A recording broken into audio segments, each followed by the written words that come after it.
Pour tenter de justifier Hiroshima et Nagasaki, certains commenceront par lancer « Tout cela ne serait pas arrivé si les Japonais n'avaient pas entrepris une guerre d'agression en attaquant par surprise Pearl Harbor ». Cette tentative de justification est sans valeur, et voici pourquoi.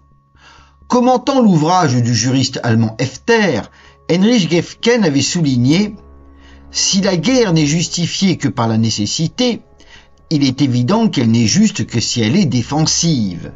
Seulement, il ne faut pas prendre la défense dans un sens trop étroit.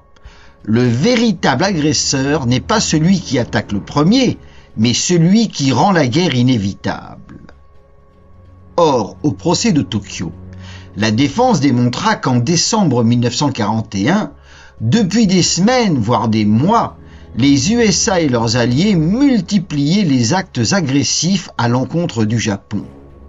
Parmi ces actes figurait son embargo total. Le spectateur intéressé lira cet ouvrage paru en 2001. L'auteur démontre comment l'administration Roosevelt manœuvra pour contraindre le Japon à entrer en guerre en portant le premier coup. Pour les plus pressés, je conseille cet article court. Le lecteur apprendra qu'ayant brisé le code naval des Japonais, les Américains savaient depuis la fin juillet 1941 qu'en cas d'embargo prolongé, Tokyo frapperait pour desserrer l'étau. D'où l'inflexibilité américaine dans les discussions avec le Japon. Début novembre 1941, la presse américaine révéla que l'isolement du Japon menaçait ce pays d'asphyxie. Pendant tout ce mois de novembre, Tokyo fit une ultime tentative avec des concessions majeures pour trouver un accord avec Washington. Le 1er décembre, toutefois, les Japonais durent se rendre à l'évidence. Refusant tout compromis, l'administration Roosevelt ne relâcherait pas le blocus. Or, le droit international était très clair. Un blocus constituait en lui-même un acte de représailles qui indiquait l'échec de la diplomatie. Bien plus, un blocus pouvait être considéré comme le commencement d'une guerre. Et en effet, le 4 décembre 1941, dans un article sensationnel, le Chicago Tribune révéla les plans de guerre du président Roosevelt contre les puissances dites totalitaires. Par conséquent, le Japon pouvait entreprendre une guerre défensive qui, d'après le droit international, ne nécessitait aucune déclaration préalable. D'où l'attaque de Pearl Harbor. L'objectif était double: neutraliser la flotte américaine dans le Pacifique et occuper la Malaisie pour s'assurer le plus rapidement possible de territoires à exploiter.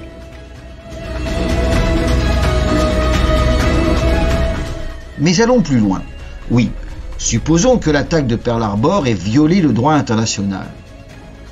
Entraînait-elle la suspension des lois de la guerre? Non. Dans ce memento de droit international publié en 1887, on lisait « En principe, la violation des lois de la guerre par un belligérant n'autorise nullement l'adversaire à agir de même. » Certes, si l'ennemi persistait dans son comportement, alors des représailles étaient admises. Mais le principe était clair. La nature des représailles est proportionnelle à la gravité de l'injure commise. 40 ans plus tard, cet auteur confirma: il serait contraire à toute moralité humaine de répondre à des transgressions du droit qui n'auraient pas dépassé certaines limites par des représailles d'un caractère universel et formidable, fût-ce dans les matières où les représailles peuvent être licites. Par conséquent, l'Amérique pouvait répondre à Pearl Harbor par des actes de guerre, y compris le bombardement surprise d'une ou plusieurs bases militaires japonaises, mais elle ne pouvait pas raser une ville peuplée de femmes et d'enfants. Elle le pouvait d'autant moins que cette civilisation dont les USA se proclamaient les défenseurs énonçait un principe très clair. Dès le XVIIIe siècle, Vattel écrivait: les femmes, les enfants, les vieillards infirmes, les malades sont au nombre des ennemis. Mais ce sont des ennemis qui n'opposent aucune résistance et par conséquent on n'a aucun droit de les maltraiter en leur personne, d'user contre eux de violence, beaucoup moins de leur ôter la vie. Voilà pourquoi l'article 25 de la 4e Convention de La Haye déclarait « Il est interdit de bombarder par quelque moyen que ce soit des villes qui ne sont pas défendues ». L'atomisation d'Hiroshima violait donc un article fondamental des lois de la guerre que la civilisation prescrivait. Ce fait fut d'ailleurs reconnu en justice, dans un jugement rendu en 1963, affaire Shimoda et autres contre l'État. Au terme de longs raisonnements techniques, un tribunal japonais conclut que l'utilisation de l'arme atomique avait été contraire aux lois internationales dans le domaine de la guerre.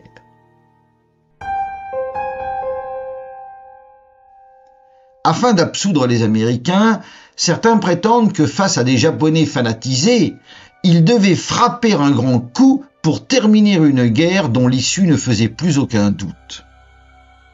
L'auteur de cette fiche scolaire pour élèves de lycée professionnel écrit « Dirigé par des généraux jusqu'au boutiste, le Japon s'entête dans une résistance désespérée.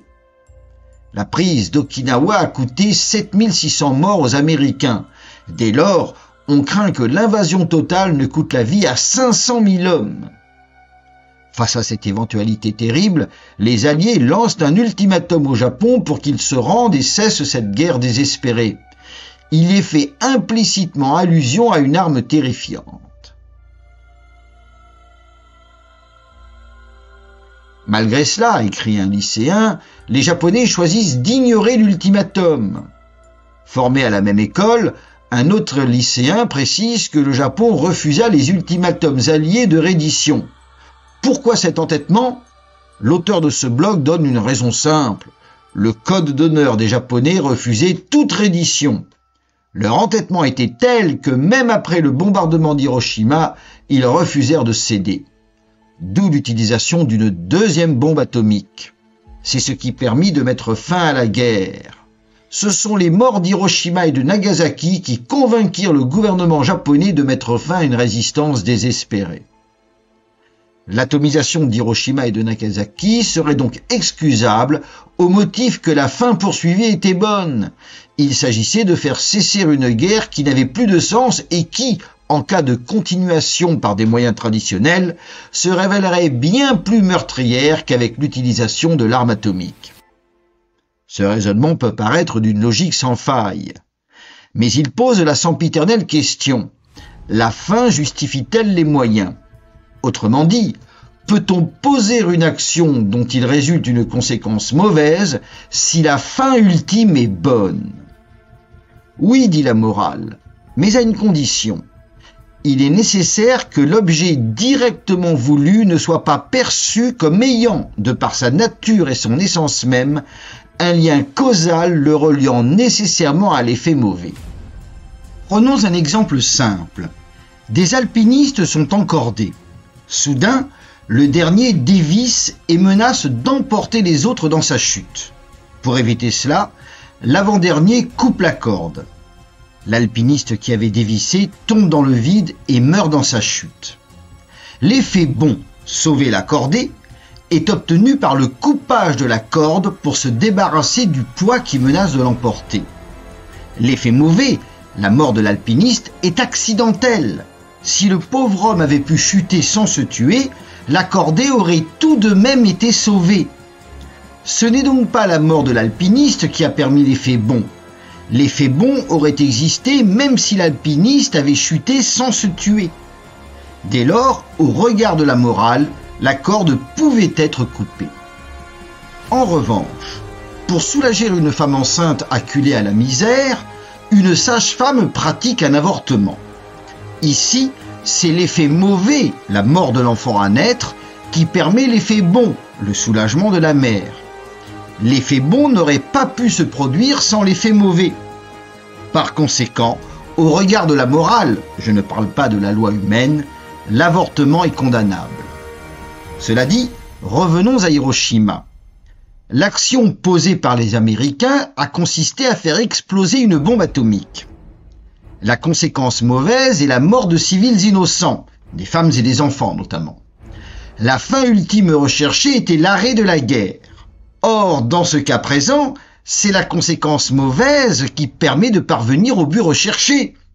À supposer que la bombe atomique n'ait rien détruit ni tué personne, elle n'aurait pas permis de mettre fin à la guerre. Voilà pourquoi on peut dire que dans ce cas, l'objet directement voulu, la fin de la guerre, est perçu comme ayant, de par sa nature et son essence même, un lien causal le reliant à l'effet mauvais, la mort de civils innocents. En conséquence, la morale chrétienne condamne l'atomisation d'Hiroshima. En détruisant Hiroshima, les défenseurs autoproclamés du droit et de la morale ont violé non seulement le droit, mais aussi la morale.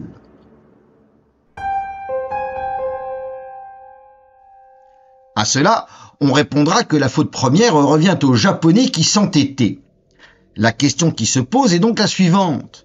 L'entêtement japonais permettait-il aux Américains de considérer comme suspendues les lois de la guerre et de la morale? Autrement dit, où est-il écrit que, face à un ultimatum, un belligérant doit accepter de se rendre, faute de quoi les lois de l'humanité seraient suspendues? Nulle part. Chaque belligérant est libre au moment de décider s'il doit, oui ou non, accepter de se rendre. La résistance à outrance n'est pas un crime qui permettrait à l'ennemi de massacrer des civils pour hâter la fin du conflit armé. Oui, me dira-t-on, mais si la guerre est déjà virtuellement perdue pour celui qui refuse de se rendre, et si sa résistance acharnée n'aura qu'un seul résultat, celui de multiplier inutilement les pertes humaines. Eh bien dans ce cas, le futur vainqueur n'a que deux options. Première option, continuer la guerre avec des pertes humaines jusqu'à l'écrasement total de l'adversaire. Ou, deuxième option, cesser une lutte estimée trop coûteuse et négocier une paix de compromis, une paix blanche qui lui sera sans doute très favorable. Cette paix, les Américains auraient pu l'obtenir. Pour une première raison très simple. Depuis l'automne 1944, le Japon était asphyxié économiquement à cause du blocus allié. Ouvrons cet ouvrage américain paru en 1947. On y trouve un graphique qui prouve que dès le début de l'année 1944, la destruction de la flotte commerciale japonaise s'était emballée pour atteindre un rythme effréné. Au printemps 1945, même si les Japonais conservaient les territoires continentaux acquis, leur île était asphyxiée faute de pouvoir être suffisamment ravitaillée. Ajoutons à cela que, contrairement à une légende tenace, le peuple japonais n'était nullement fanatisé au point qu'il aurait voulu continuer la guerre envers et contre tout. Cette étude américaine sur l'évolution du moral des Japonais pendant le conflit le confirme. Le graphique de la page 21 démontre qu'en juin 1944, lorsque les premiers bombardements américains furent perpétrés, le nombre de citoyens nippons soucieux de voir la guerre se terminer commença à s'élever. Un an après, avec la généralisation des bombardements, il frôlait les 40%.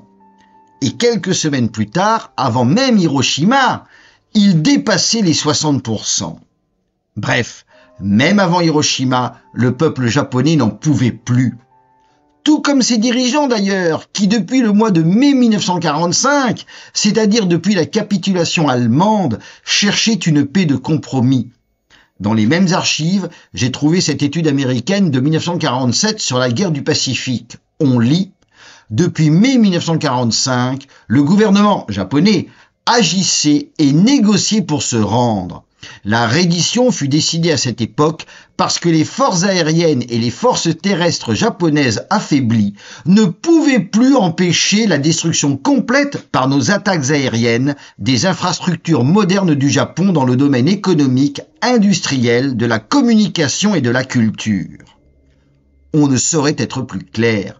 Depuis mai 1945, le Japon acceptait de se rendre. Mais n'ayant pas été écrasé, il voulait une paix de compromis. Dès 1945, ainsi, les États-Unis auraient pu mettre un terme au conflit armé. Mais ils voulaient à tout prix une reddition inconditionnelle. Certes, c'était leur droit. Dans ce cas, toutefois, il fallait continuer la lutte par des moyens légaux, pas en violant les lois de la guerre et de l'humanité. J'ajoute que, vu l'état du Japon à cette époque, une invasion n'aurait certainement pas coûté 500 000 hommes.